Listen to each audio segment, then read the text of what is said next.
Salut, c'est Anthony, j'espère que vous allez bien. On se retrouve pour une nouvelle vidéo spéciale immobilier durant laquelle on va aborder un sujet sensible, parfois très sensible, parfois même trop sensible, les impôts. Je vais vous expliquer une mésaventure que je vis maintenant depuis plusieurs mois. Ça commence vraiment à traîner en longueur. Il y a eu énormément d'échanges de messages avec le service des impôts. Ça concerne deux points principaux.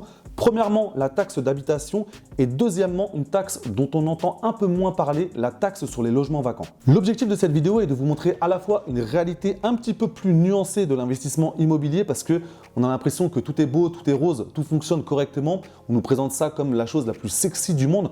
On va voir que sur le terrain, il y a une réalité un petit peu différente. Ça ne veut pas dire que tout est forcément négatif, mais il y a des choses qui sont un peu moins sympas à vivre.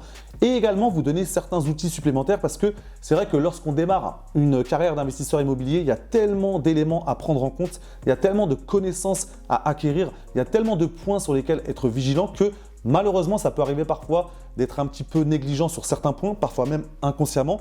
Et un détail peut ensuite avoir des conséquences.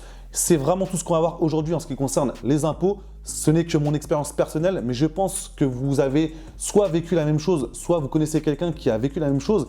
Et même si ce n'est pas le cas, ça va vous permettre d'avoir encore une fois un outil supplémentaire pour être armé de la meilleure façon possible et attaquer sereinement l'investissement immobilier. Juste avant de basculer sur mon écran, pensez à mettre un maximum de pouces en l'air. Ça aide la vidéo à se faire connaître. Ça permet à l'algorithme de YouTube de mieux la référencer. Un grand merci à vous. N'hésitez pas aussi à vous abonner à la chaîne si ce n'est pas encore fait en cliquant sur le bouton s'abonner et en activant la cloche de notification pour être alerté de la sortie des prochaines vidéos en ce qui concerne la bourse, l'immobilier, la création de business ou tout simplement l'état d'esprit pour atteindre cette fameuse liberté financière.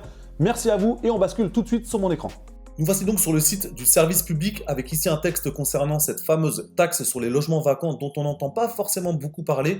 Il est indiqué ici, dans certaines communes, vous devez payer une taxe sur le logement vacant si vous êtes propriétaire d'un logement inoccupé depuis au moins 1 an. Si ce logement est situé en zone tendue, vous êtes soumis à la taxe sur les logements vacants. Si votre logement ne se trouve pas en zone tendue, vous pouvez être soumis à la taxe d'habitation sur les logements vacants. Plus loin, il est indiqué concernant cette taxe sur les logements vacants, elle est à régler pour les logements vacants depuis au moins 1 an au 1er janvier de l'année d'imposition. Entre parenthèses, un logement vacant au 1er janvier 2021 est imposable en 2021 dès lors qu'il est vacant depuis au moins le 1er janvier 2020. Ensuite, concernant la taxe d'habitation sur les logements vacants, donc dans les zones qui ne sont pas tendues, elle est due pour les logements vacants depuis au moins 2 ans au 1er janvier de l'année d'imposition. Entre parenthèses, un logement vacant au 1er janvier 2021 est imposable en 2021 dès lors qu'il est vacant depuis au moins le 1er janvier 2019. Donc là, on est vraiment sur une taxe dont on n'a pas forcément connaissance lorsqu'on démarre l'investissement immobilier. Après, ça dépend un petit peu du secteur dans lequel vous investissez.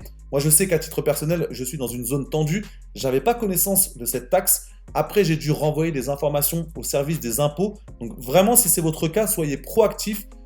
Donnez les informations nécessaires au service des impôts concernant vos locataires. Comme ça, vous n'allez pas recevoir des documents que vous ne devriez pas recevoir avec des taxes qui vous sont réclamées et que vous n'avez même pas à payer. C'est ce qu'on verra tout à l'heure dans mon exemple personnel. Mais j'insiste vraiment sur ce point, soyez proactifs avec le service des impôts. Deuxième point sur lequel je voulais attirer votre attention, cela concerne la taxe d'habitation. On a ici un autre texte du service public, logement vide au 1er janvier, qui doit payer la taxe d'habitation? La taxe d'habitation est due chaque année par l'occupant du logement au 1er janvier. Lorsqu'un logement est inoccupé le 1er janvier, la taxe d'habitation ne s'applique pas et le propriétaire ne peut pas réclamer la taxe à l'ancien locataire qui résidait avant le 1er janvier. Cependant, le propriétaire du logement doit prouver à l'administration fiscale que le logement était bien inoccupé le 1er janvier. Cette preuve peut être apportée par tout moyen. Par exemple, il peut prouver que le précédent occupant a déménagé ou que les consommations de gaz, d'électricité et d'eau sont trop faibles pour permettre une occupation. Ça, c'est aussi un élément important. Il faut apporter la preuve à l'administration fiscale que le logement était inoccupé. C'est encore une fois votre responsabilité d'être proactif pour apporter ces informations avant même qu'on vous les réclame. Et je ne suis pas le mieux placé pour vous dire ça parce que ça m'est arrivé de ne pas forcément envoyer ces informations. Alors c'était parce que je ne connaissais pas, je ne savais même pas qu'il fallait les envoyer à l'administration fiscale. Mais comme je vous l'ai dit, cette vidéo est là pour vous éviter de faire les mêmes erreurs que moi. Je vais maintenant rebasculer face caméra pour vous expliquer en détail la situation dans laquelle je me trouve aujourd'hui et même depuis plusieurs mois avec le service des impôts. Premièrement, concernant la taxe d'habitation, je me retrouve à devoir payer cette taxe pour le dernier studio qu'on a acheté avec ma compagne. C'était à la fin de l'année 2019. Donc on était bien propriétaire le 1er janvier 2020. À ce moment-là, l'appartement était en travaux. J'ai apporté tous les éléments nécessaires au service des impôts. J'ai envoyé les factures d'artisans. J'ai également envoyé la copie du bail pour montrer que le locataire est rentré dans le logement le 23 janvier 2020. Il est encore à ce jour locataire de ce studio. Donc j'ai vraiment fait tout ce qu'il fallait. J'ai payé la taxe d'habitation, c'était 64 € avant de contester. Donc j'ai vraiment suivi le cheminement officiel. À ce jour, je n'ai toujours pas obtenu de remboursement. Et juste avant d'allumer la caméra, j'ai reçu une réponse parce que, voilà, je vous passe les détails. Il y a eu énormément d'échanges de mails. La réponse que j'ai reçue aujourd'hui: bonjour, votre demande est traitée par nos services. La taxe d'habitation 2021 de 63 € est annulée parce qu'ils m'avaient renvoyé l'année d'après un autre avis d'impôt que j'avais aussi contesté. Donc là, ils m'ont dit que c'était annulé. Néanmoins, la taxe d'habitation 2020 relative à votre bien situé à telle adresse reste due car le logement n'était pas loué au 1er janvier 2020.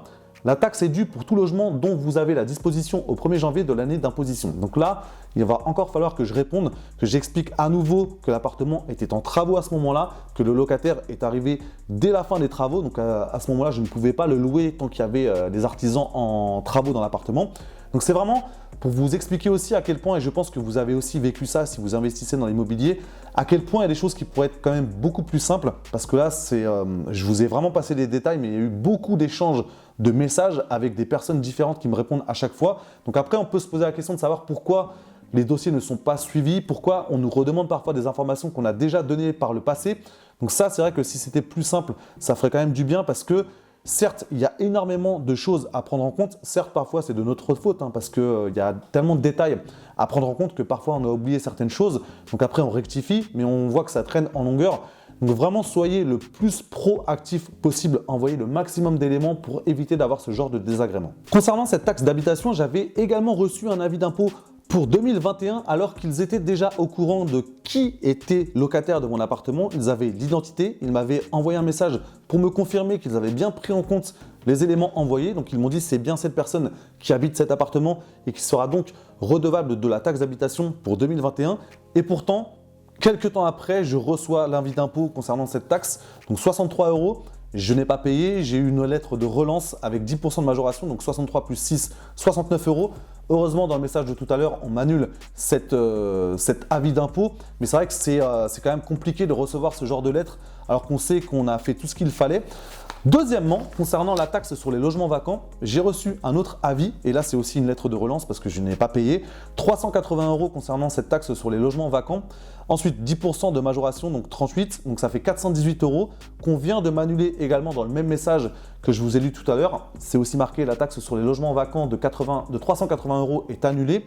Donc ça, c'est un petit peu le bout du parcours du combattant parce que j'ai envoyé énormément de mails avec toutes les informations demandées. On m'a demandé parfois 3 fois la même information, notamment la date de naissance et le lieu de naissance de mes locataires. Je l'ai fait la première fois au mois de juillet 2021 et c'est seulement aujourd'hui, on est le 9 février 2022, que j'ai enfin le message me disant que je n'ai pas à payer cette taxe. Donc après, on ne va pas rentrer dans le détail de savoir qui est fautif, pourquoi on a un tel imbroglio concernant le service des impôts par moment. Mais c'est vrai que de notre côté, c'est notre responsabilité d'envoyer tout ce qu'il faut à l'administration fiscale. Moi, j'avoue qu'au début, j'étais même pas au courant de ce genre de choses. Donc c'est de ma faute, je sais. Après juillet 2021, j'ai envoyé le formulaire avec l'identité de mes locataires. Donc à ce moment-là, j'avais fait tout ce qu'il fallait. J'ai répondu aux différents messages qu'on m'a renvoyés parce que à chaque fois, on me demandait des choses supplémentaires. Donc en fait, j'avais l'impression que c'était presque un jeu vidéo avec, au début du jeu, on nous dit voilà, il faut 5 niveaux pour arriver au boss. Et finalement, à chaque fois, il y a des niveaux qui se rajoutent parce qu'on nous redemande de nouvelles questions. Donc c'est vraiment presque un jeu sans fin et c'est quelque chose qui peut avoir tendance à taper sur le système. En résumé, je dois donc attendre encore le remboursement de 64 € de taxe d'habitation que j'ai payé en 2020 et que je ne devais pas payer parce que l'appartement était à ce moment-là en travaux. Donc on verra si j'arrive à avoir gain de cause. Là, je suis déjà content d'avoir eu gain de cause sur les 2 autres points. C'est vraiment quelque chose qui me soulage un petit peu. Ça me permet de libérer un peu de place dans mon esprit pour me concentrer sur d'autres choses. Donc dites-moi dans les commentaires si vous aviez déjà connaissance de cette taxe sur les logements vacants ou si c'est la première fois que vous entendez parler de cette taxe. Si vous investissez déjà dans l'immobilier, est-ce que vous avez déjà subi un petit peu ce parcours du combattant pour essayer d'avoir gain de cause sur des choses qu'on vous réclame mais que vous n'avez même pas à payer? Est-ce que ça vous est déjà arrivé d'avoir des personnes qui vous demandent 2-3 fois la même information? Dites-moi à ce moment-là comment vous l'avez vécu. Est-ce que vous avez réussi à avoir gain de cause? Parce que c'est vrai que c'est des choses qui peuvent vite prendre la tête. Un grand merci à vous parce que cette vidéo, c'était presque thérapeutique pour moi. Parce que c'est vrai que dans ces moments-là, on a tendance un peu à ruminer. Donc là, ça fait du bien de discuter, même si c'est pour l'instant, je discute face à une caméra. Mais j'imagine que vous êtes en face de moi. J'attends déjà vos commentaires. C'est vrai que ça fait du bien de sortir un petit peu ça, d'extérioriser un petit peu ça. Parce que voilà, on rencontre tous des problèmes. Et dans ces moments-là, j'insiste vraiment, il ne faut pas rester dans son coin, rester dans sa tête. C'est le meilleur moyen de broyer du noir et de presque parfois être tenté d'abandonner. Mettez un maximum de pouces en l'air pour vraiment aider cette vidéo à être mieux référencée. Un grand merci à vous pour vos différents abonnements. On monte tout doucement, on se rapproche tout doucement, tranquillement de la barre des 5000 abonnés. Je vous souhaite une bonne journée, une bonne soirée ou une bonne nuit et je vous dis à très bientôt pour la prochaine vidéo.